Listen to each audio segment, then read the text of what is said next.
Good afternoon, everyone, and thank you so much for joining us on our 5th Facts and Snacks Lunchtime Journal Club discussion, where we discuss COVID-19 related research and how it affects our communities. My name is Elisha Barrientos, your host and a community engagement specialist at the Research Centers and Minority Institutions Community Engagement Corps, led by Dr. Carla Williams here at Howard University.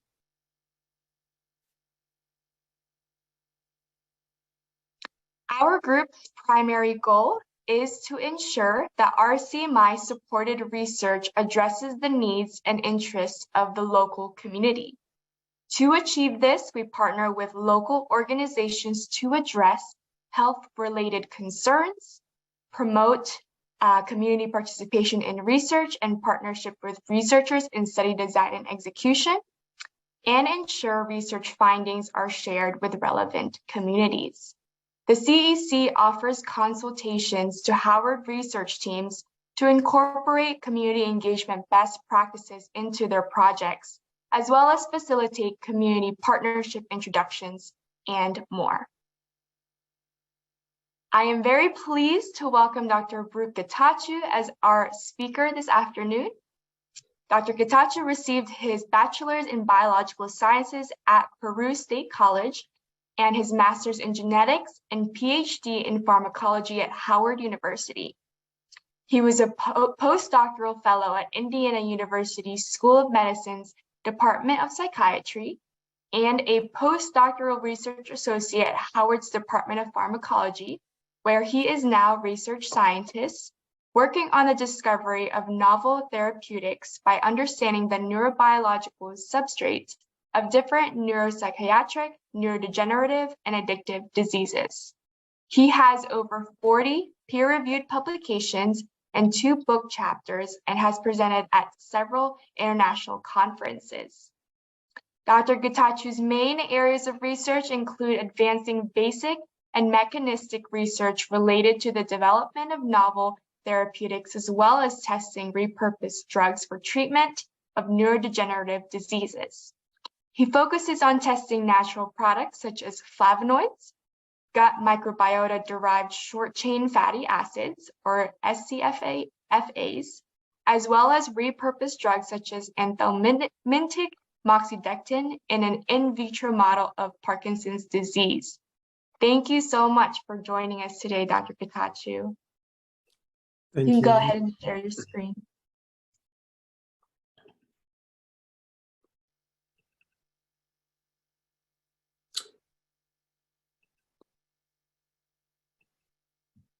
Thank you, Alicia, for that kind introduction.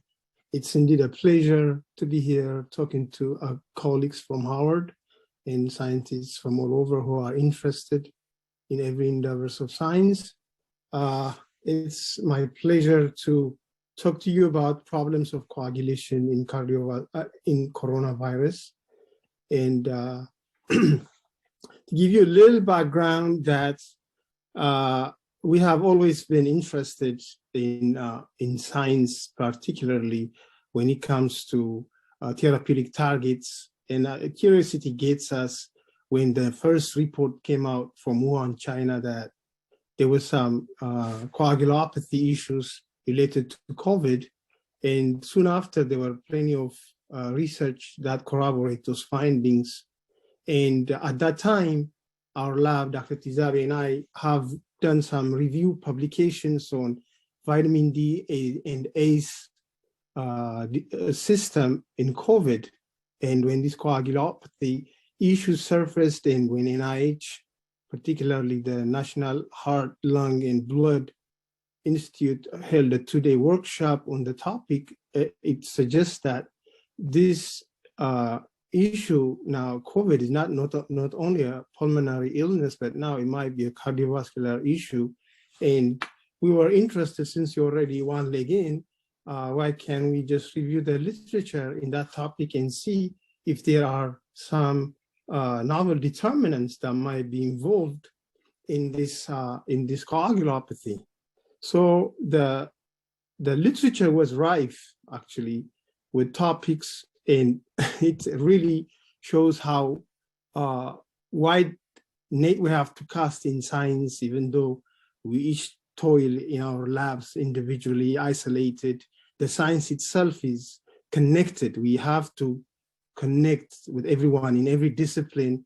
As a testament to that, when I look at the literature in COVID publication, the disciplines that come and get involved, it's bewildering. And it's not only virologists, it's pharmacologists, it's epidemiologists, clinicians, and from whole host of disciplines that come to corroborate. So that shows how the science goes.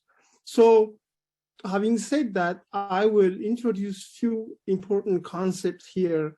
Immunothrombosis is one of them. It was first coined by Engelman and Masberg to describe the interplay between innate immunity and coagulation. This is a bidirectional, and this is important concepts in coagulopathy, particularly in COVID-associated coagulopathy. We call it CAS from this point on. And I want to highlight that this immunothrombosis could cause this coagulopathy and worsen prognosis of COVID outcome. And the vitamin D and K have roles in the etiology as well as a potential therapeutic, modifiable therapeutic targets. And we show how that is connected.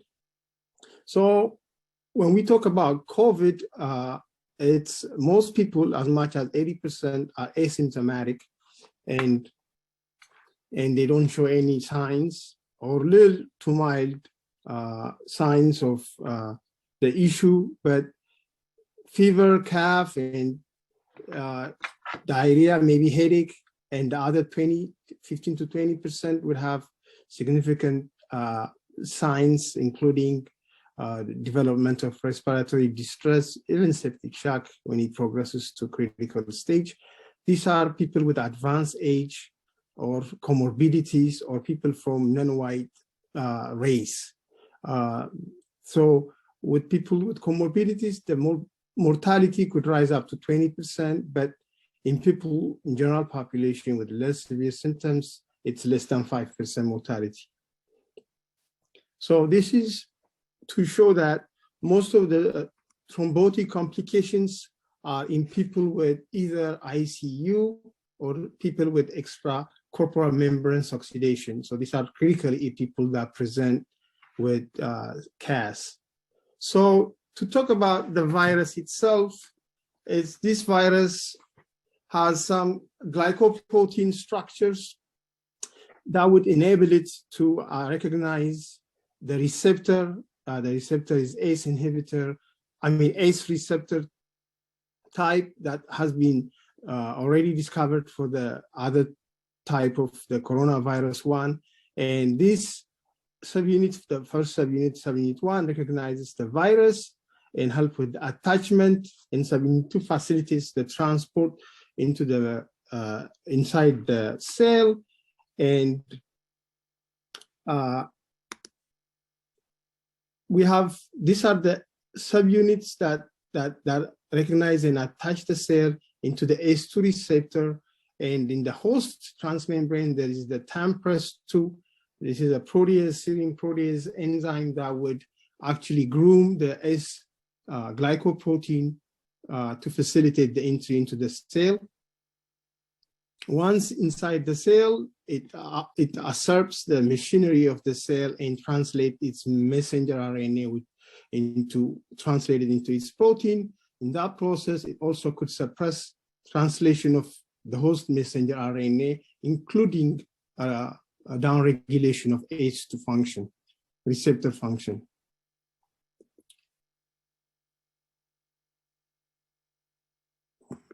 And this is just another animation, beautiful animation from Utah Education that shows how the whole process takes place. I admire the effort that went into these designs. So with when it comes to coagulopathy, the very short triad, it was proposed some 200 years ago by a German physician that the three conditions that makes it conducive for coagulation to take place, including hyperinflammation, stasis, which is the blood flow for some reason get reduced, and hypercoagulable state, changes in the parameters of the coagulation, that results in the higher incidence of coagulopathy. And that is what we see. COVID makes it so conducive for hypercoagulative state. You have an infection that could lead to an insult into the endothelial, in the endothelial cells, that could lead to increase in cytokine release and other complement inflammatory systems, that leads to even some coagulation and induction of tissue factors, as well as increasing viscosity as a result of hypoxia. The lung system is compromised, so it adapts to by releasing some HIF-1, increasing probably hematocrit count and changes in that leads to stasis. So this is a very conducive situation for hypercoagulable state. So next, I want to show the overall, just a schematic view once the virus gets into a system, in our system. First, this is just to show, I'm sorry. Okay, so the virus attaches itself with the help of the host TAMPRESS proteases, which grooms it for attachment. And once it gets in, it could elicit hyperactive immune system, including platelet activation, and that could lead to thrombosis, or it could lead also changes in the ACE or RAS system by downregulation of ACE2, that leads to increase in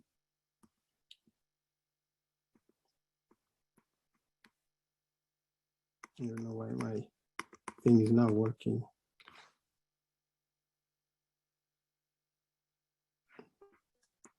For some reason my arrows are not working. Okay, now good. So increase in bradykinin and angiotensin 2, that leads to increased vascular leakage and into endothelial insult, that also could lead to a higher hypercoagulable state and leading to thrombosis. Furthermore, we also have the hypercoagulative state by itself could lead to thrombosis. So the nexus point is the thrombosis event that's taking place. So, but the host have a response to this by increasing its fibrolytic activity, which the lung has a lot of fibrolytic activity, but when the disease progresses, that get overwhelmed, and you have degradation fragments, D-dimers, that spill to the blood and increase the D-dimers in the blood. That usually is used as an indicator for disease progression and as a marker.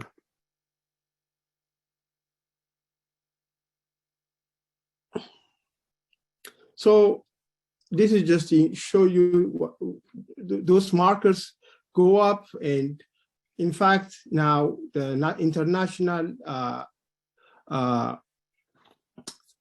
international COVID and thrombosis marker curriculum also added the C-reactive protein as an indicator of thrombosis event in addition to D-dimer. So that's just the highlight on this slide. So now I want to pay a little more attention to what actually takes place. There's a lot of pathways activated once the cell is inside the body. But I want to highlight one part, particularly the dysregulation within the RAS system here, and how that leads to the increased vascular permeability and increased decrease in thrombosis. So even though a lot of changes take place, including cytokine storm, platelet activation, and tissue factor increase, tissue factor release, and a plethora of other events. So I want to pay attention to the dysregulation of RAS system first. So RAS system, basically, it regulates blood pressure. And what it does is when the blood volume or blood pressure drops, the kidney releases renin. This peptide, this enzyme converts a liver protein angiotensinogen into angiotensin 1, which is further processed by ACE into in the lung into angiotensin 2. So angiotensin 2 then increases blood pressure and blood volume. So what happens in COVID is that COVID reduces ACE2, the enzyme that converts angiotensin 2 to a peptide that is very useful in counterbalancing the activity of angiotensin 2, which is angiotensin 1,7. This peptide activity, as well as its receptor activity, is downregulated in COVID. Therefore, you have a disequilibrium, and that leads to the right side of the pro-inflammatory and pro-thrombotic activity is increased. So this is one way that the virus causes hypercoagulated state. So now with vitamin D, we know there is association from our previous report that vitamin D is associated with COVID outcome and severity. And we want to talk about it a little bit more and how it interacts with vitamin K and how the supplementation should go in concert. And so I have introduced the material, the background work a little bit. So now I'm going to focus on vitamin D and how it interacts with the COVID and the systems implicated in COVID. So this is a steroid hormone, and the two forms are D3 and D2, and it's very important in calcium and phosphorus homeostasis, but it also have anti-inflammatory and anticoagulant properties. This is stuck again, I don't know. So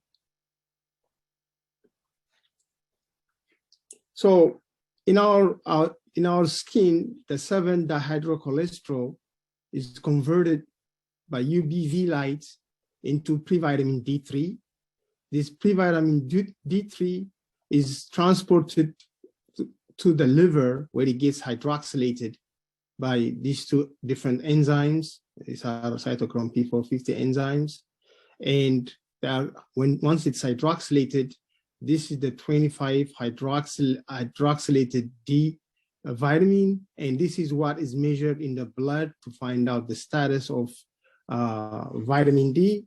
But this is the inactive form. So it has to be further processed in the kidney, where it's transported via the binding protein, and in the liver, in the kidney, it gets hydroxylated further to 125 dihydroxy vitamin D. This is the active form, and the active form could be inactivated by these two hydroxylases. And I want to comment here that both the liver and kidney enzymes are highly inducible, and the inducible nature of these enzymes could account for differences in vitamin D levels. But we can really catch that or account for that by measuring the inactive form. So it's critical, I think, to come up with other ways of assessing vitamin D status than measuring the inactive form, the 25 hydroxy vitamin D.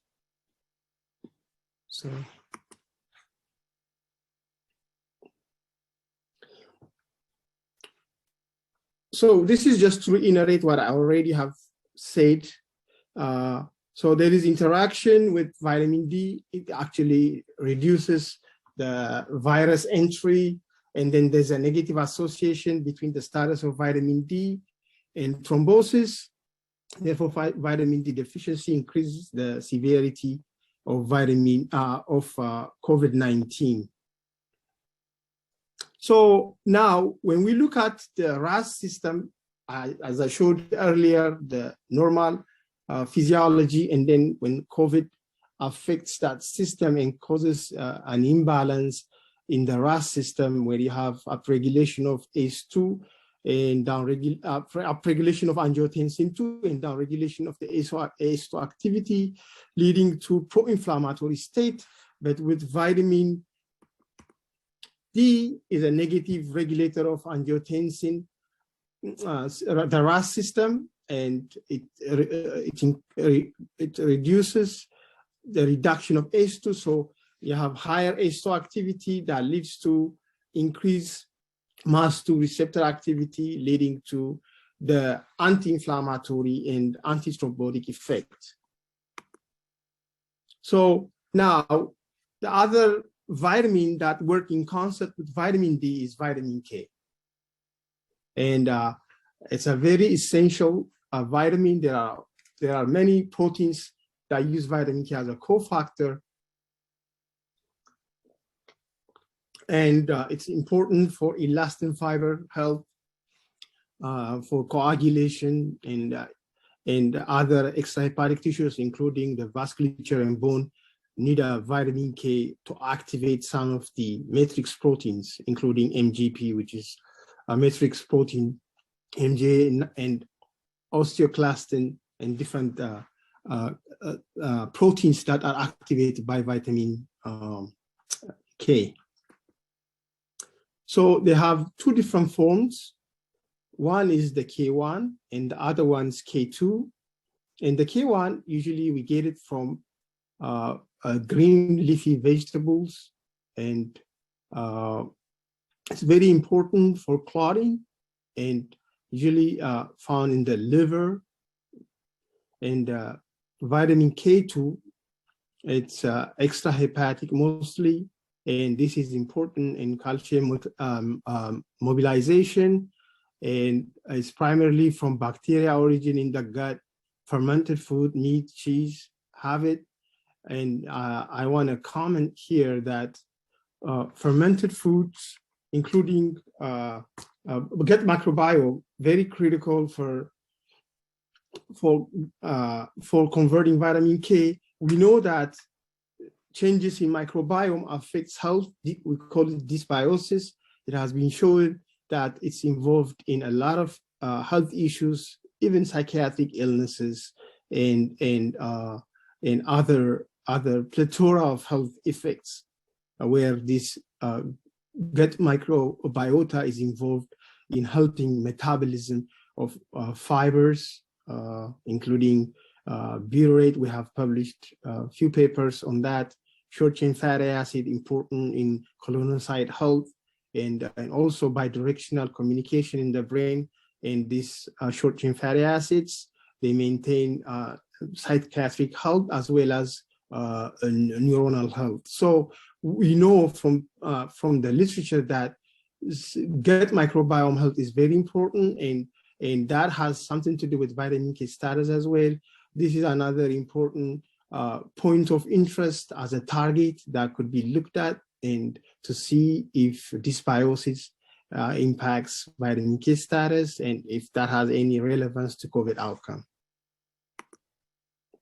So now I will talk a little bit about the endothelial function. We have earlier shown that how the virus enters the endothelium in the lungs and infects it, and the cascade of events that take place.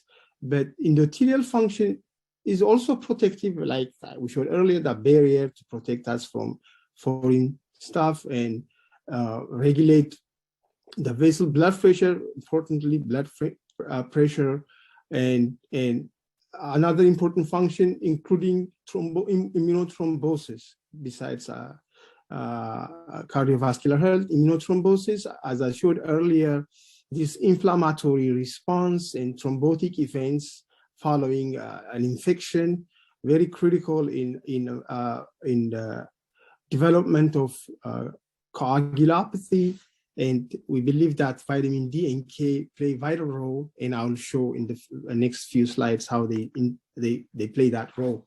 So once the virus enters the epithelial cells, and there is upregulation of pro-inflammatory cytokines, and these cytokines would release some proteases by macrophages that would really accelerate the breakdown of fibers, elastic fibers. These are important in the integrity of the elastin fiber degradation. When it's broken down, increases the polarity where they will bind calcium. Now, once the MGP, as I showed earlier, the matrix GLA protein inhibits calcium binding and calcification. So what happens is once they start breaking down,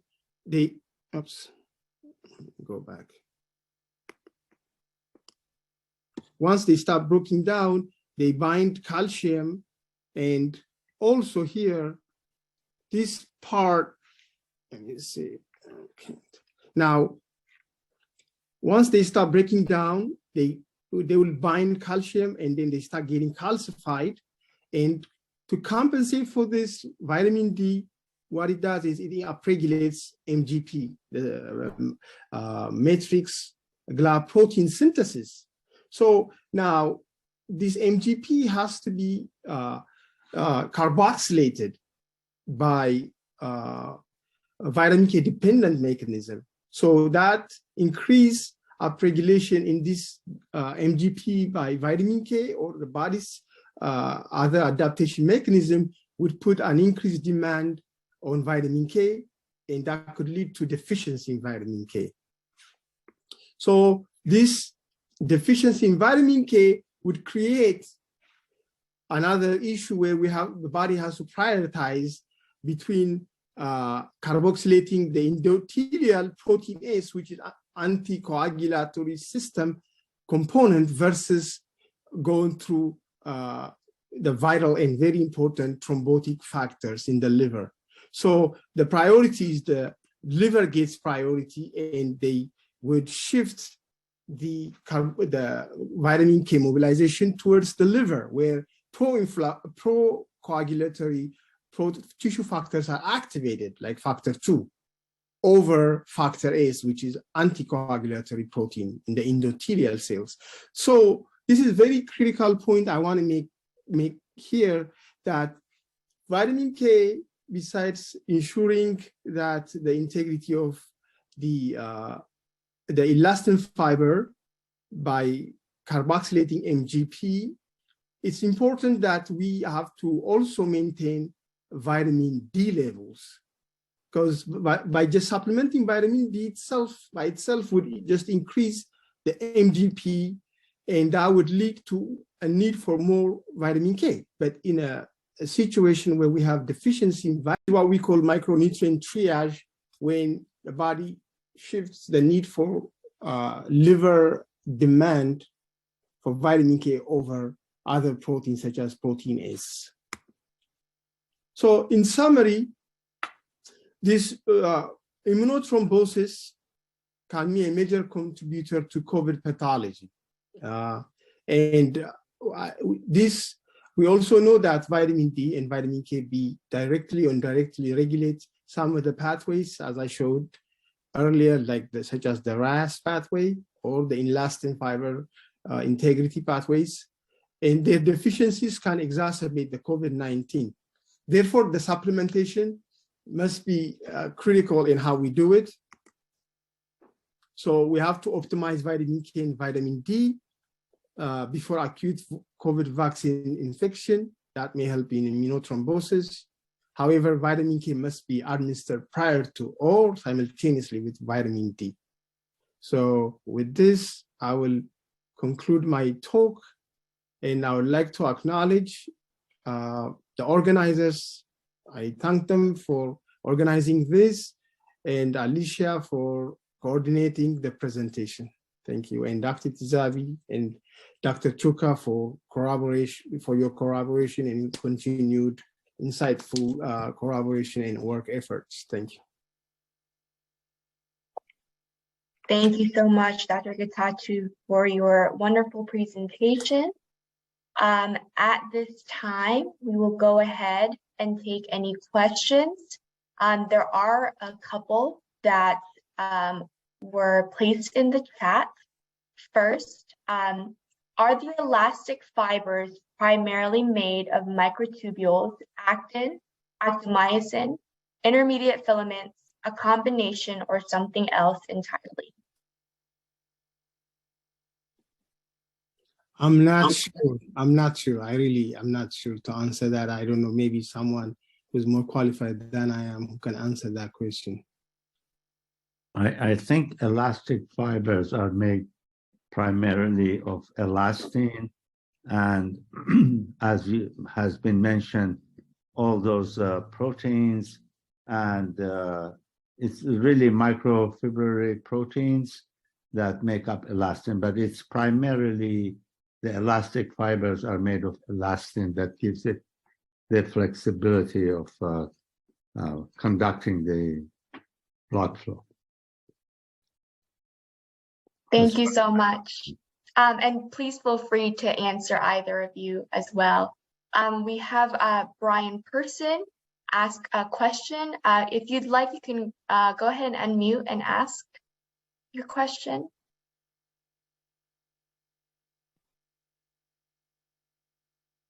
There's one question here. What is a good vitamin K supplement food over the counter? Yes. A good supplement food, vitamin K1, it's a plant origin, any green leafy vegetable for vitamin K1. And K1 is the one that is mostly sequestered in the liver. That means it has something to do with clotting. So green leafy vegetable for K1. K2 is primarily for microbiome and fermented food, including cheese and meat. So as far as supplementation, I'm not sure which one is good or not, which one is, I can't make a recommendation on top of my head. Great, thank you so much. We also have another question from Kunle Kasim. I hope I pronounced that correctly. Is it Dr. Kasim? Yes. Hi, Dr. Getachew. Hi. Well, you've given a good review of the interaction of COVID-19 and coagulopathy. As a microbiologist, our interest is looking at the virulence factors, which for SARS-CoV is in the glyprotein. As you mentioned, the glyprotein is a complex of two units, the S1 and the S2. Mm-hmm. And so there is a model long before COVID that comes from bacterial pathogenesis. Bacteria produce exotoxins, and mm-hmm. A typical exotoxin is also made up of two subunits, just like in S1 and in S2. And what they do are very similar. One is for attachment, one is for the toxicity effect.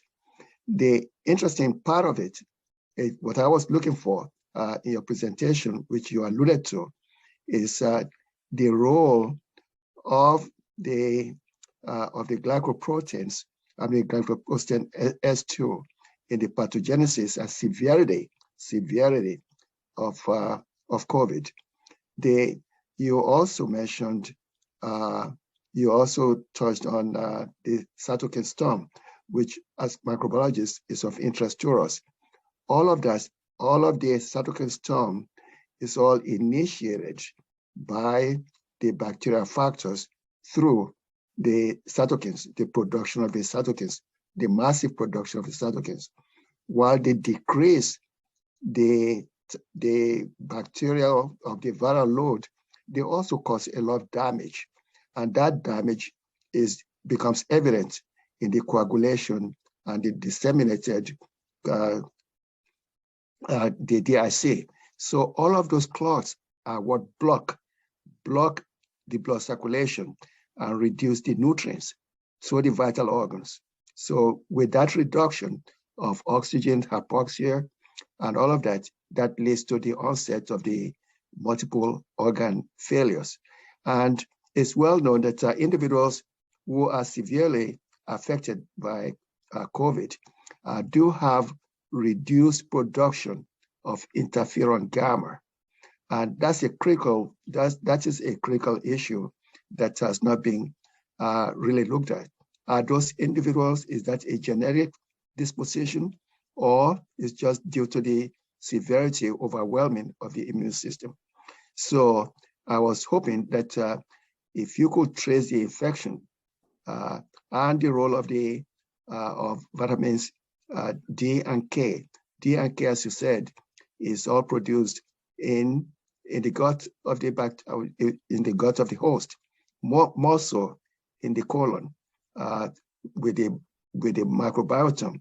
So if you could put a connection from that infection, how the vitamin D and K block or reduce that severity, that would be very interesting. I think that would be a slide, a concluded slide will actually cap that kind of review. So it's the comment. Oh yeah, that's I could not have said it any better. You actually encapsulated the essence of my talk. It's such a big topic by itself, the number of pathways and systems affected and the interconnectedness of each. And it's very exhausting. The literature itself, when I was preparing for this, that, like, for instance, you said the S proteins, there are some indication that differences in S protein, you know, like, and SNRPs and changes in genetic differences in the ACE receptor itself and its affinity for the virus. And there are so many variables that are involved in terms of infectivity and the severity of the infection itself. So much to look at. And like you said, you have hypercoagulable state because you have the immune system is overdrive. And in some people with comorbidities, the comorbidities themselves, they have increased their risk and the immune system cannot defend itself. And when I look at the involvement of microbiome and, you know, and the microbiome itself, age, gender itself, sex, you know, and so many factors, and we can tease out one at a time, you know, like with the vitamins, there's a clear connection with vitamin deficiency, particularly these two, and there's interplay between the two, and the permutation of these factors is just, it keeps growing. So when we review the literature, we just chose DNK at that time with justification that we know they have some to do with immunomodulation, both the enzymes, and we know they have some to do with coagulopathy and coagulation. So we add one in one and see if there is synergy, and there is some, and we try to highlight what are the interconnectedness between the two. So supplementation one, it could lead to deficiency of the other in terms of vitamin D, because it makes the GLA protein that are substrate for vitamin K. So we just highlighting some of these things, but it has to be looked at in terms of supplementation. Okay, these are all retrospective studies. We have to look at supplementation and the effect. In fact, there is one clinical trial right now. They're looking at vitamin D and K, K2 and D3 supplementation. They're recruiting right now at the Cleveland Hospital and looking at, this is post-acute though, it's not during acute phase, post-acute COVID. So we'll see what that turns out, you know. I had a question, this is Joe Hennig. I may be showing my ignorance, I haven't thought about it for quite a while, but a lot of people use the prils like lisinopril, which is supposed to be, I guess, an ACE inhibitor. Okay. And on rare occasions, it causes angioedema. I'm wondering if there's any interactions between things like lisinopril and issues of coagulation with COVID. Well, like I'm glad you brought that point up, and I initially had a slide, but I didn't include it. One of the side effects of ACE inhibitors is angioedema because of the increase in vasodilation and the leakage. So that's bradykinin, increasing bradykinin ACE2. So yeah, so that's why, and there is some connection there. So does it encourage coagulation under the circumstances of COVID at all, or are people who are using it to control blood pressure more at risk for coagulation if they're using lisinopril or something like that? No. Blood pressure. Go ahead. No, as far as I know, there was a concern, Dr. Hannig, initially about that an interaction with others, specifically ACE2, but there was the recommendation not to withhold ACE inhibitors in treatments. So there was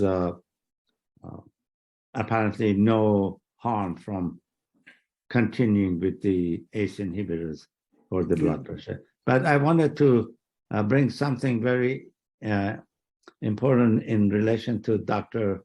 Kasim's comments. Dr. Kasim, I thought pharmacology and microbiology are so distinct, that we have totally different disciplines. But looking at the gut-brain axis, and this has become an incredibly important event in regulation, as Dr. Getachew mentioned, neuropsychiatric as well as neurodegenerative diseases. And what you were mentioning about affecting the gut microbiome by antibiotic, so we have the probiotics and the inflammatory microbiomes, et cetera, that becomes really very important interface between actually pharmacology and micro in terms of treatment, neuropsychiatric and even neurodegenerative diseases. So I'm glad you brought that point up. Dr. Getachew, let me just ask you two basic questions. Number one, vitamin D, one of its pathway of synthesis comes through the sunlight. So if you are exposed to sunlight, then you should be able to synthesize sufficient amount of vitamin D. Is that correct? Not necessarily. Okay. So because you said that vitamin D, we get our vitamin D through three sources at the beginning in one of the initial slides. And that's one is from supplements. Yes. The other two, I believe you said that one is just absorption of different rays of the sunlight. And I don't remember the third one you said. So this is what happens. Of course, we get from the sunlight exposure, right? A UVB ray would convert it into the inactive form. Okay. Inactive. It doesn't stop there. After that, it has to be hydroxylated in the liver. This is predicated on the status of liver enzyme in liver health, right there. That's a big factor. Okay. With blood tests, they measure blood levels of the inactive form, and that's why sometimes in the literature you cannot match your finding of vitamin D status with the clinical outcome. because the inactive form status does not tell you the whole story. It has to further be processed and hydroxylated with cytochrome P450 enzymes in the liver, and then the second round of hydroxylation in the kidney and other tissues. So unless we know the status of the other enzymes involved in activating the inactive form of vitamin D, just by the UVA light itself is not the whole story. That doesn't tell you have enough status. People who are in the sun, they may have vitamin deficiency, so. The other part that I was going to if I may interject, Dr. Kasim, the other side of the coin is true, where if you are not exposed to enough sunlight, you might have deficiency of vitamin D. And actually, initially, in terms of the epidemiological manifestation, people in Scandinavia where they are not exposed to enough sunlight, they might be more susceptible to the infection. So you are correct. If you do not have enough sunlight, definitely you might be deficient, but depending on genetic disposition, you might have other sources needed to bring about this sufficient vitamin D. And nowadays it's very common, I think, with many physicians to check for vitamin D and prescribe supplementation. So now, actually, there is another school of thought that came out with regards to sun exposure. It's not necessarily the vitamin D that gives you the beneficial effect. It's the intracellular melatonin levels. That has something to do with the near infrared light exposure. So it's the melatonin, intracellular melatonin level that have the antioxidant and other beneficial properties, not necessarily the vitamin D. So the jury is still out. Okay, which brings me for Dr. Tizabi and Dr. Getachew, you actually are bringing the two sides of your discussion to my next point. With the evolution of COVID in 2019 or 2020, there were predictions that COVID was going to ravage third world countries, more so those countries in the tropical part of the world where you get a lot of sunlight. And because prior to that, we had Ebola in 2014 that did a lot of damage to the general populations in those particular geographical regions. Now, because of limited technology or healthcare facilities in those regions, there were predictions that they will suffer a higher degree of mortality from COVID. But the reverse has been true. Instead, when you go to West Africa, many of those places in African countries in tropical regions, the incidence of COVID has been very, very low. So now there are two hypotheses on the table. One has to do with exposure to endemic malaria. The other one has to do, Dr. Getachew, just like you mentioned, with melatonin or melanin in terms of the skin configuration. So now there are reports that there are cross reactivities in terms of antibodies or antigens of COVID and malaria. So it's not enough to have been exposed to malaria. You have to be actively be exposed to it, which means you have to live in that region, be exposed to be able to get the advantage of risk of reduction to the COVID virus. Now, what I was been looking for is a connection to also explain the other hypothesis that the melatonin may also play a role in reducing the risk of people who live in those regions to development of COVID. So this may be another aspect that you may want to look at, that will also provide us with interesting information. Mhm.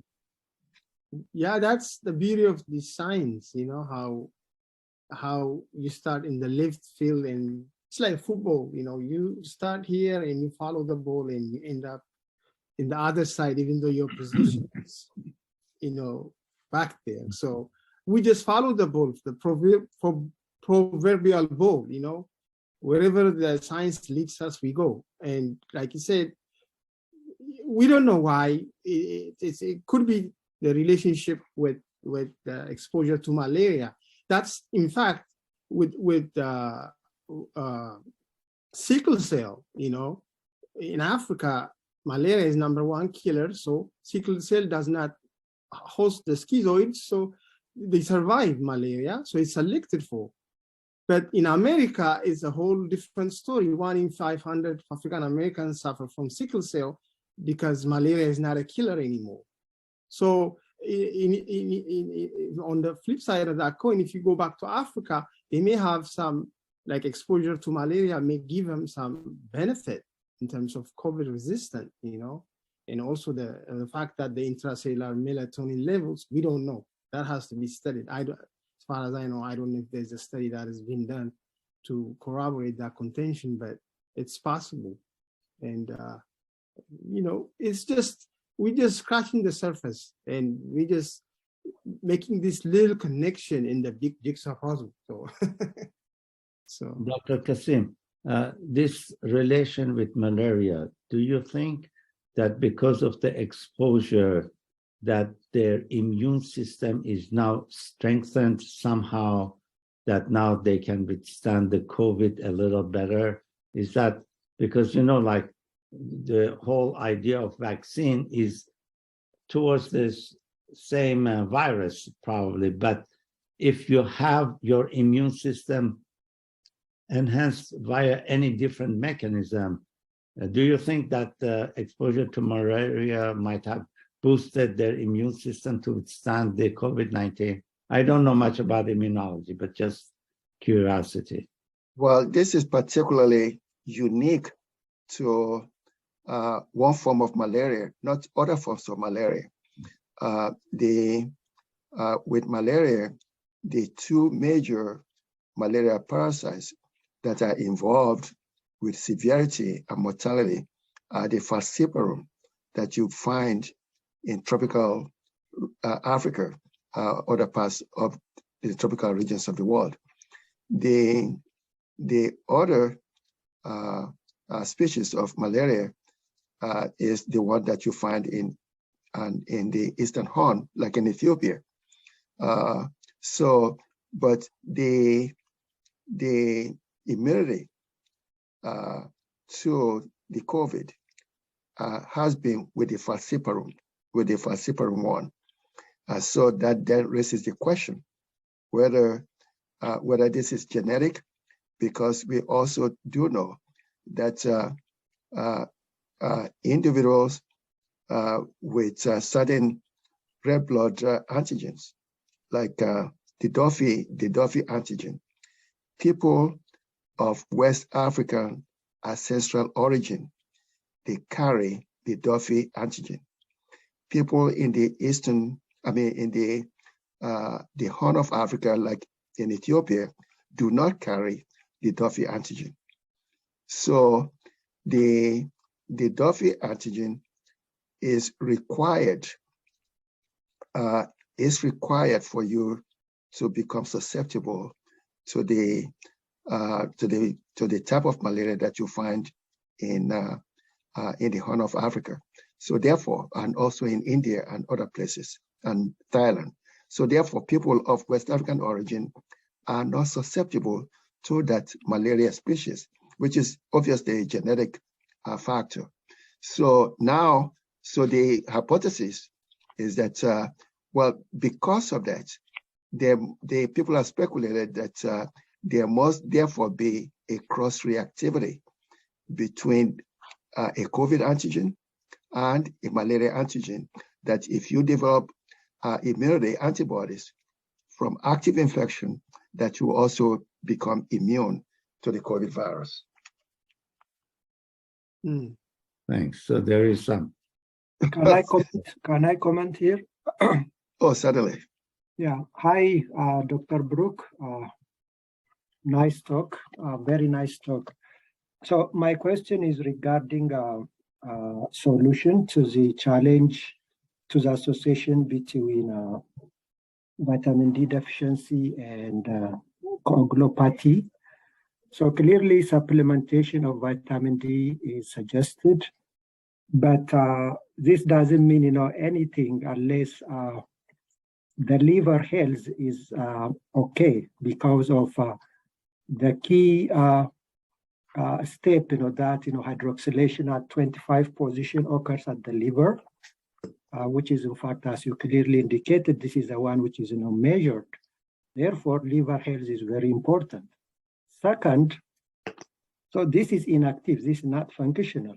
So for vitamin D, although the level is okay, it has to be also functional.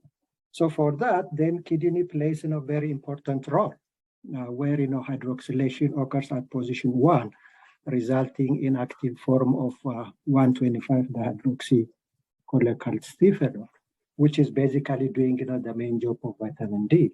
So my question is simply, how much is liver health, kidney health is also linked, in those situations? Clearly, it's not only vitamin D. There is basically qualitative and qualitative defect I see, depending on whether the liver is okay or depending on whether the kidney is okay. I just wanted to comment, if you have any opinion in this matter. Oh, well, you hit it in the head right on. I agree, liver status, kidney status is very important, because we measuring, right now they're measuring the inactive form of vitamin D. So to really know what's going on, we need to know what's happening in terms of the hydroxylation and further second hydroxylation in the kidney, the two where it becomes active. Furthermore, they also get deactivated in the kidney, and all the enzymes involved are highly inducible. So another layer of variation and confounding effect of the liver status. And when it comes to coagulopathy, those tissue factors are made in the liver, and if you have dysfunctional liver, then you're going to have issues making those factors themselves. So yeah, when you look at it, yes, it does matter. And one of the situation that adversely affect the outcome of COVID, let alone the coagulopathy, is the other comorbidities. You may have, you have really bad outcome. So yes, they have a role. And I really think they would come up with a better way of assessing vitamin D status other than measuring the inactive form, to be honest. Yeah, it remains complex issue for foreseeable future. That's what makes it challenging. And yeah, it remains a big challenge, multifactorial. Yes, I agree. Very nice talk.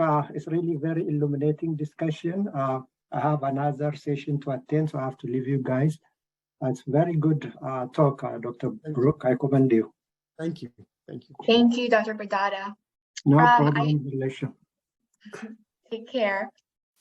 We had a comment and one question in the chat. Nicole Corbin said vitamin D exposure from the sun is only available in the Northern Hemisphere during May through September. And then the question is from Ms. Karen Parker regarding vitamin D. There is marked controversy as to whether the methods of measurement are relevant in persons with dark skin. Could you please comment? Yeah, both this vitamin D status, like the study done in Scandinavian countries where they don't have sunlight much of the year, some time of the year, and they might have lower vitamin D status, and they still are measuring the inactive form of vitamin D. And that's why there is this, it's a source of contention in terms of some of the literature do not corroborate the findings that vitamin D status in the way they measure, what they measure, and what levels they consider deficient, insufficient, or adequate. Some studies say less than 10 nanogram per ml is considered deficient, less than 20 is insufficient, and less than 50,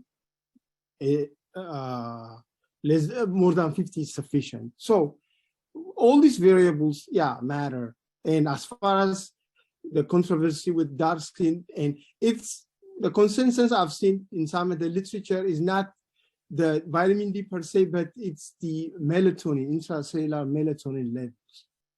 Okay, because you could have some blockage of the sun ray if you have dark skin, and you may produce some way of protecting your skin, and you may not get enough vitamin D. So there is no way to assess that these vitamin D status are, you can compare them with different studies. That's one of the issues with these studies, that you cannot necessarily compare them because they use different measurements to assess vitamin D status. Great, thank you so much. Are there any other questions before we end?